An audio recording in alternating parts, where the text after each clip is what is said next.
Aloha! Welcome back to the Anxiety Coaches Podcast. I'm your host and coach, Gina Ryan, and I'm so happy to be with you again today as we consider the many ways to bring your mind and body back to its natural peace and calm. In today's episode, I'm talking about the power of inspiration. I have 10 unique strategies to help you transform your anxiety by being more inspired. Now, inspiration is an interesting thing. It's been described as exalted and divine, but it's also a part of ordinary life. It comes to us often without any effort on our part. And it's something that we can influence with our actions. So that's the piece we want to pay attention to. Now, dictionaries define inspiration as a kind of sudden mental stimulation. A brilliant idea pops into your head, maybe while you're taking a shower. It's something you can see out of a car window sometimes that will trigger a thought for a new career change or a new invention. It means also to breathe life into. Inspiration means to excite, encourage, or breathe life into something. The word inspire comes from the Latin word inspire, which means to inflame or blow into. When you inspire something, you are blowing air over a low flame to make it grow. And that's what I'm hoping that I can do for you today so that you can do it for yourself in the future. By learning to be more inspired, it is really helpful to us because research has shown that adults who experience higher amounts of inspiration tend to have more compelling goals and make more progress in realizing their goals. It's another reason to keep yourself challenged with new ways to be inspired. It also can increase your engagement. Inspiration transforms your to-do list from things that you have to do into things that you want to do. Your life begins to have more purpose. And finally, inspiration helps you enjoy greater happiness. Imagine being excited and inspired by everything from Monday to having to fold the laundry. Inspiration wakes us up to the beauty of daily life. So why would inspiration help us to reduce our anxiety, right? Well, inspiration serves as a powerful antidote to anxiety by shifting our focus from negative ruminations to uplifting and constructive thinking. When we're inspired, we experience more of a positive emotion, and that can drown out the cacophony of anxious thoughts that could be running. This influx of positivity helps to rewire our brain's mechanisms, promoting more optimistic and resilient mindsets. For instance, the awe that you can feel when you read about someone who is overcoming adversity or achieving remarkable feats can strengthen your belief in your own capabilities. This helps mitigate feelings of helplessness and inadequacy that often accompany the anxiety. And that feeds on itself, right? Once we feel helpless and inadequate, then we feel anxious, and then we feel more helpless and inadequate. It just goes on. Inspiration can act as a form of mental escapism. It can provide us with a temporary respite from the stressors of everyday life. Encountering stories or individuals that spark inspiration encourage us to take a step back from our immediate problems and concerns and view them from a broader perspective. This cognitive shift can help us realize that our worries, of course, while they're still significant, are just one part of the larger narrative. Such an epiphany can create a calming effect, allowing us to approach our problems with clearer and more composed mindset. By offering a sense of hope and a reminder of the endless possibilities life has to offer, which we know the negative, anxious mind very easily can go to, inspiration fundamentally alters our perception of stress, making it more manageable and less overwhelming. So let's look into some of the offbeat kind of strategies that I think can help you to manage your anxiety by being more inspired. These aren't your run-of-the-mill tips. We're going to talk about some different things today, but they are effective in ways that just might surprise you. First of the 10 strategies that I have for you to help get inspired and reduce anxiety would be forest bathing. I know you have all heard of forest bathing. As a matter of fact, it's so popular now that I actually saw on YouTube or Facebook, I don't know, it was one of those places, an ad for becoming a forest bathing coach. Now, there we go. Let's get more people out into the forest, because I thought about that at first and I said, well, I don't know if you need that, but maybe you do. Not everybody wants to go out into the forest by themselves. So if you haven't heard of forest bathing, you're in for a treat, because you should get a good look at it. It can mean anything from taking yourself into the deep forest to maybe on a path at your local forest. Not just a walk in the park. It's actually being more immersed in the forest. It is about being in nature. And the reason why this is so inspiring is because it actually lowers cortisol levels. And those are so linked to our stress and hold us back, because we are then in fight or flight or heading toward it. So if we can immerse ourselves in nature and get some of that forest bathing going, I think you will feel more inspired and reduce your anxiety. Picture yourself, if you can't go, do it in your head. Imagine walking through a dense forest, maybe one you have visited, or maybe one that you can just imagine, and see the sunlight filtering through the leaves, the sounds of the birds, and smelling the earth of the woods. It's a natural reset button for your mind, whether you get to do it in real life or you're going to do it in a visualization. The next one I have for you that's a little different is laughter yoga. And I read about this for many years, and I forget about it every now and then, but it is still happening. Yes, laughter yoga. It combines deep breathing exercises with forced laughter. And I know you can do this online, and you can probably Google that to find some if you are interested in it. And it might sound a little silly, I get that part, but laughter boosts endorphins and it reduces our stress hormones. Now, I have never done the laughter yoga, but when I was at Kalani on the Big Island Retreat Center for a retreat, they had, what did they call it? A giggle puddle or something. And so it was like, okay, whatever. Well, I'll try it. And everybody lays down and one person starts laughing and then another person starts laughing. And I have to tell you, it is so contagious, you cannot keep it in.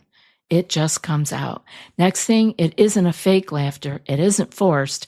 It is full on cracking up. So if you have to find it online or however, just get yourself laughing. It's a good one. The third one I have for you is cold showers. Now, cold showers have been gaining recognition as a practical method for alleviating anxiety because of its impact on the mind and the body. Now, I am raising my hand here. I think cold showers are really important. We all take the hot shower, the warm bath, whatever you do, but the cold water at the end is quite important, and it will change you if you give it a try. The shock of cold water triggers the body's fight or flight response. Now, you're saying, I don't want to do that, right? And it releases a burst of endorphins and adrenaline. Now, you might be saying, I don't want to go into the fight or flight response, and I don't want to release any more adrenaline. But this is in a controlled manner. You know where you are and what you're doing. This isn't coming on as a surprise.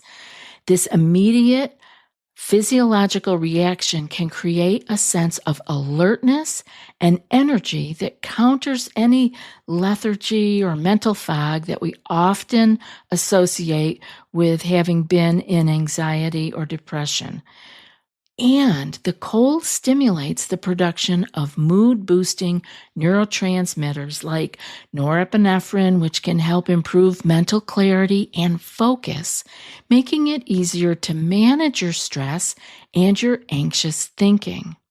So this is done on purpose. Now, in addition to the immediate biochemical responses, cold showers can foster long-term resilience to stress. And this is why I want you to try this. Regular exposure to cold water trains the body to handle stress more effectively by activating the autonomic nervous system and improving cardiovascular circulation. Now, this process is known as hormesis, right? Hormesis being little, small stresses that the body can easily recover from. Hormesis is in everything from cold water exposure to foods. Different foods can give you a hormetic response. And this essentially strengthens your body's stress response over time, these little stressors that you do on purpose. By consistently taking cold showers, you can find yourself better equipped to handle everyday stressors. This helps you to reduce the overall experience of anxiety because you have been able to get close to the stress and recover really easily. It's almost like exposure therapy, but you're not exposing yourself to the trigger. You're exposing yourself. You're using hormesis. The act of enduring the discomfort of a cold shower can build mental toughness, enhancing your ability to cope with anxiety-provoking situations in general. Now, I could have done a whole show about this, but I don't know if everybody wants to hear just about cold showers. I'm not much of a cold dip person because I've done them in the past, years ago when I would be at spas and the like, but I have been doing a cold shower at the end of the shower for over 30 years. I did it because I understood it as having immune enhancing properties. And so I was doing it for that, but I was doing it and probably it helped me with my stress levels and anxiety at the same time. So start with your warm shower, do your regular shower or bath, whatever you do, and then you can start with halfway to cold and eventually 3/4 of the way to cold. And then eventually you'll be like me and you'll just turn that water over to all cold and get your invigorating natural adrenaline boost, your little bite of hormesis, and you will be telling yourself, I can handle this. I can handle being uncomfortable. I can do this with something that is not at all dangerous. Cold water from the shower is not dangerous. All right, let's move on to grounding techniques.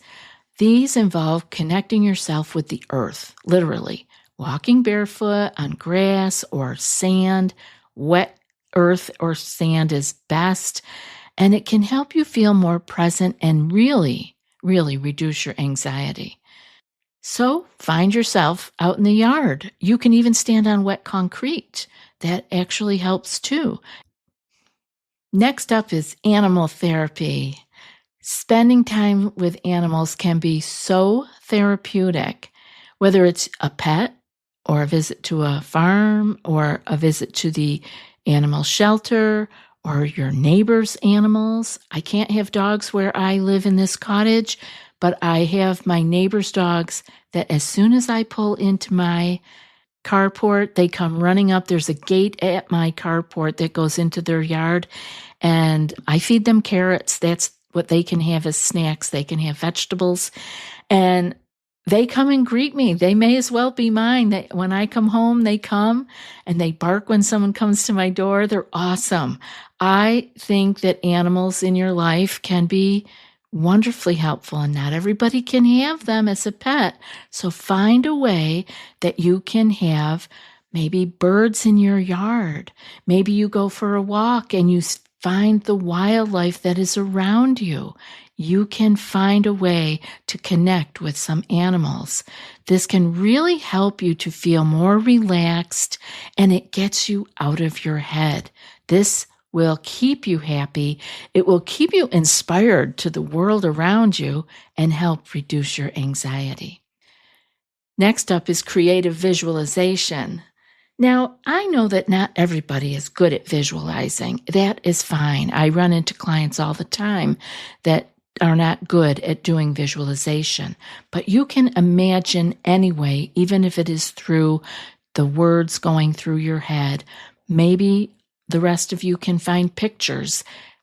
In creative visualization, we are imagining a peaceful scene or a positive outcome of something that is going on. It's kind of like daydreaming with a purpose, and it can really help us to feel more in control and less anxious. It's like taking a little vacation in your mind.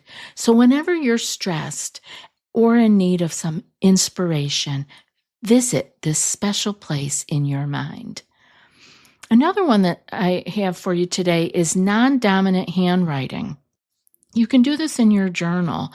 And I often have had some clients write the problem in their dominant hand and then write what they could do or what they saw as the answer to the problem with their non-dominant hand. And it sounds like it's a little crazy or quirky, but it is a way that helps to reduce anxiety because it forces your brain to focus, which can distract you from the anxious thinking.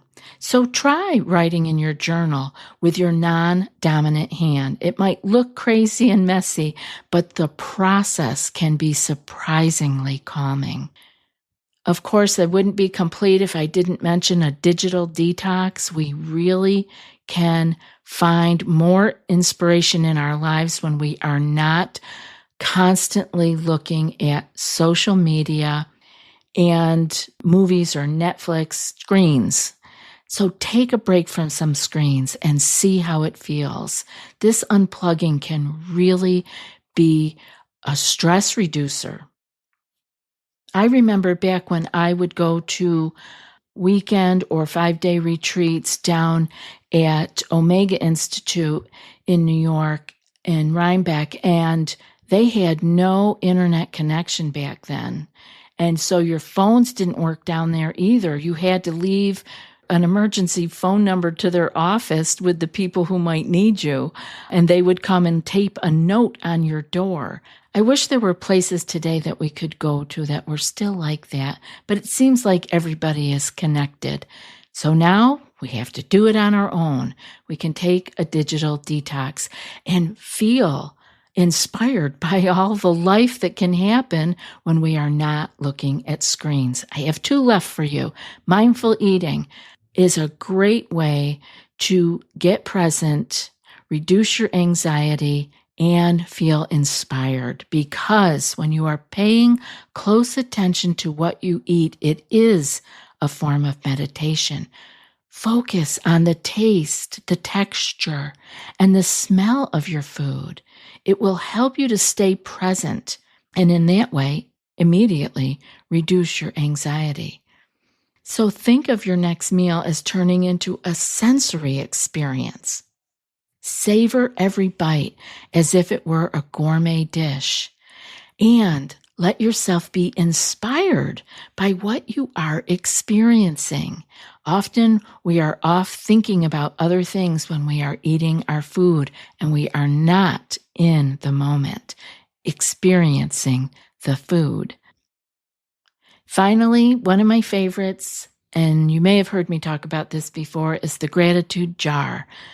Instead of just keeping your gratitudes in the journal like I would love for you to do, you can try a gratitude jar. Write down things you are grateful for on small pieces of paper or sticky notes and put them in a jar. When you're feeling anxious or uninspired, pull out a couple and read them. A long time ago, I decorated a jar. I took a picture of it for social media. I'll see if I can't dig it out and put it back up again. I decorated a jar and used small different colored sticky notes, those absolute square ones, to fill the gratitude jar. I would write on it and I'd fold it and put it in the jar. And I found it incredibly uplifting just to do it. But then when I felt down or uninspired, I could take a few notes out for inspiration from my own life. And that made me feel instantly better. These uncommon strategies might seem a little different or maybe out there, but give some of them a try. You never know which one might be the key to unlocking a calmer, more relaxed, inspired you. Remember, managing anxiety is a journey. It's not something we just do today, and it is not somewhere that we get to. We go and do these things to keep ourselves healthy. Keep experimenting and find what works best for you. Thanks for being here. You know I love spending time with you. And now for today's quote. Inspiration exists, but it has to find you working. And that's from Pablo Picasso. I'll be back in a few more days with another podcast. Until then, be well and aloha.